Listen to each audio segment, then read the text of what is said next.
It is a beautiful, almost March day, and we are taking this week to get our garden cleaned up, get our garden beds prepped and ready. You can hear the chickens out there. We're trying to integrate two different flocks, and it's not going super well. But I just wanted to take you along this week with us while we get everything ready, because planting season will soon be here.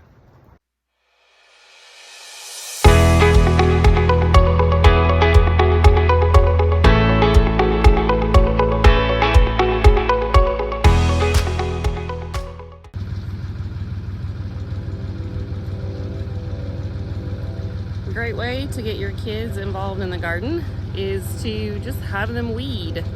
Here we have a whole bunch of pumpkin sprouts that are coming up from our compost. So Kevin's job is just to pull them. Sometimes he throws them to the chickens. Hopefully we're putting them in the bucket, but he likes doing the dirt flingy thing. So I don't care as long as the weeds get pulled. And this entire area will be our garden. That is my long-term goal. But because this was all pine trees and everything, the soil is just not great. So what we're doing in this back area is we are gonna plant a summer cover crop, which is really like deer plot feed. But just to start breaking up the soil and changing the makeup of it. Also, if you don't plant something when you have open ground like this, you're just going to get more weeds.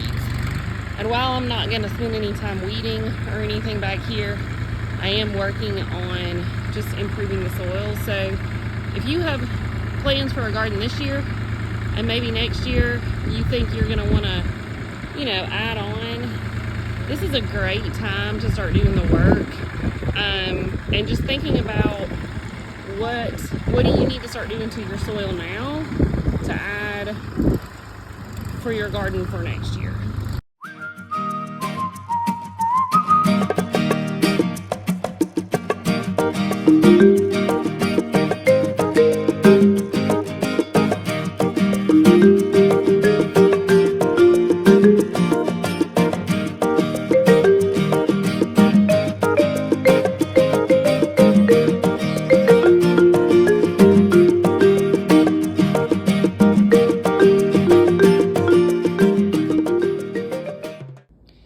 This is what we're planting out in that back section that Tracy was breaking up with the box scrape on our tractor. It is a mixture of radish, clover, ryegrass, and rape. And here it shows this can be planted in the spring or the fall. So spring for my area, it shows March to April. We will do another planting in the fall of this. And yes, I'm sure I could have gotten this and mixed my own and all of that, but quite frankly, I was at Bass Pro Shops and this is what they had, and it was just easy. It's throw out, you leave it alone. The deer will probably come in and mow it down a little bit, but I'm not really stressed about that. Our soil in the back needs nitrogen. It is almost all red Georgia clay, and because it was a pine forest not too long ago, it's very compacted also.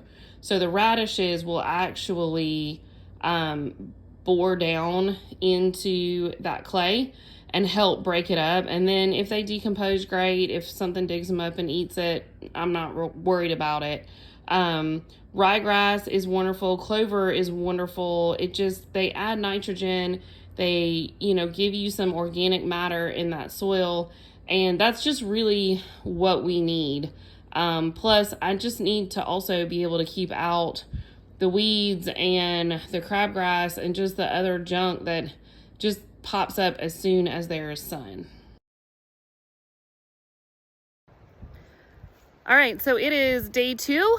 We had some rain and a little bit of just yucky weather yesterday, so we didn't get out here as much as we wanted to. Logan came out and did do a little bit of weeding, but today we are going to move the fencing setup that we have for the chickens, and we're gonna get them in a new part of the garden. And then we are also going to kind of finish up this section that they did the last 2 days. So we're also going to trim our chickens' wings. They have a really bad habit of getting out whenever we have them out in fencing and stuff like that. And they did get out yesterday and get into the garden and tear up a few things. So we're going to trim their wings as we get them also.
Okay, so all that is left to do here is clear out the last of the weeds that the chickens didn't get, and then we will start building up the beds, and I will show you our process for doing that in just a minute.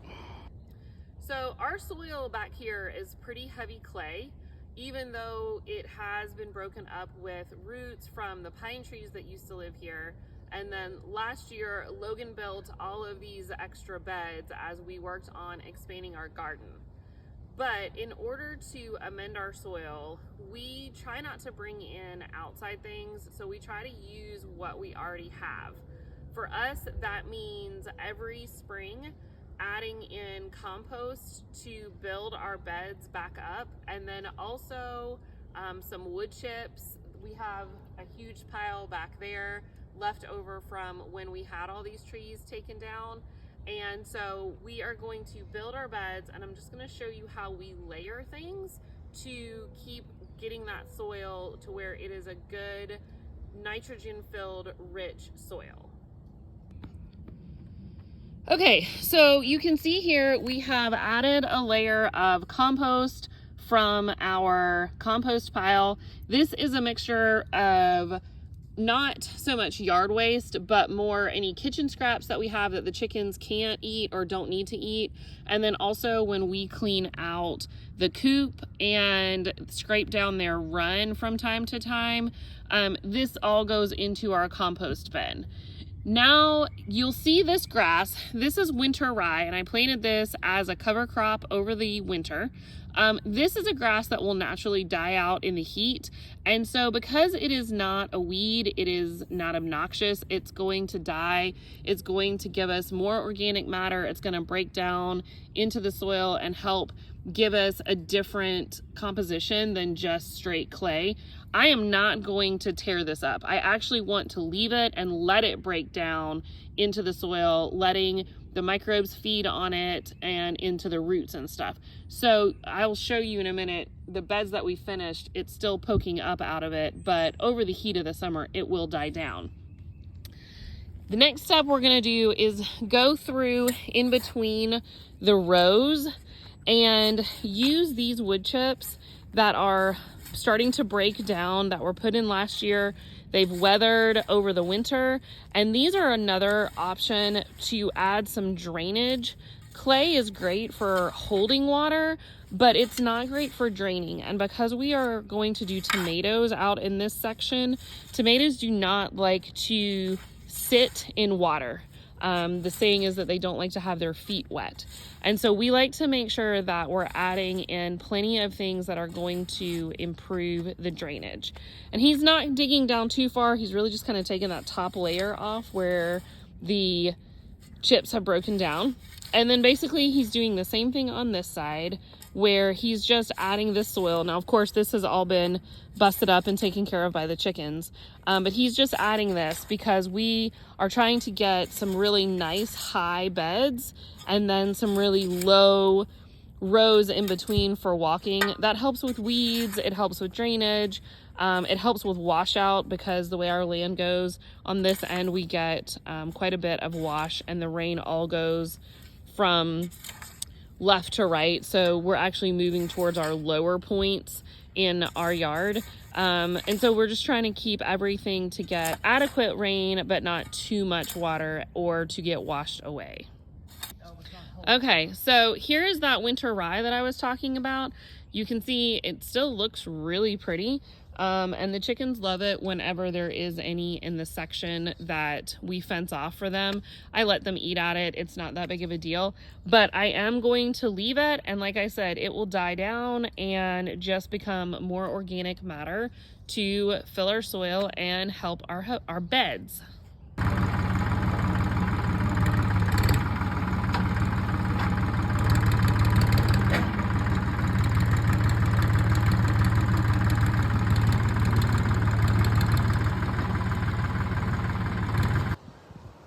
And the spring garden is completely done. It took us about a month because, like I said, we had some cold weather, we had a lot of rain, and we had some sickness, but all of the rows have been refreshed. We have new pine bark down from our mountain of pine bark. You can see in the back there, we actually had to go ahead and plant some tomatoes that had gotten a little leggy in the greenhouse. So we are using that sheet as a sunshade for them because I didn't have time to harden them off. So I just put them in the ground, and we are gonna hope for the best. We'll see how it goes. I've never planted tomatoes this early before, so I'm hoping it does well. Back here is where we still have left to do. This is our addition to the garden this year, and then we started this area, which is going to be all for perennial herbs and flowers. So we still have that to do, but the garden that we had last year, that is completely refreshed, ready for spring. We're finishing up. I've got some cabbage and cabbage here, and there's still carrots in the boxes that are ready. Some are ready to be picked, not all of them. But I hope this video was helpful, so you could see that it does take time, but it's worth it. And I'm really hoping our garden this year is going to be the best it ever has been.